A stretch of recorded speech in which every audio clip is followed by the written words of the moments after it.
The Associated Press lead just came out of New York. First of all, let's check in with Dave Staddard at the Pentagon. Dave? It collapsed right now. As you can see, I assume you're taking our picture. I do not have a monitor, but right now we just had a middle section here of the E-ring of the Pentagon collapse from the amount of fire and destruction from this. So obviously there was a great deal of damage here. It just collapsed. We don't know who is inside or how many people are inside. You heard somebody, one of the people who was inside the building, talked to us a short time ago and said this E-ring of the Pentagon has a great many senior officials. So if somebody was planning something, this might have been the place if they wanted to get senior officials.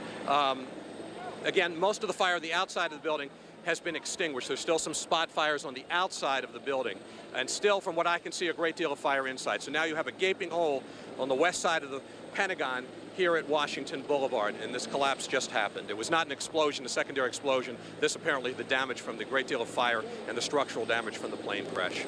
Any word yet, Dave, on casualties?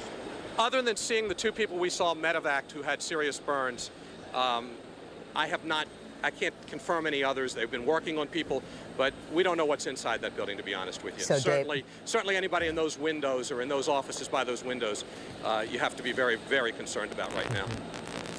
All right, Dave Staddard, reporting from the Pentagon. Here you can see from Dave's camera shot several people being escorted out of the Pentagon. The Pentagon is being evacuated, as is the White House, the U.S. Capitol. Most monuments, museums, the city basically, as you've heard from Frank Herzog and from photojournalist Rick Armstrong near the Washington Monument, closed down. Almost everything is closed down. As you can see, a portion of the Pentagon has collapsed. This happened after a jet apparently deliberately plowed into the Pentagon.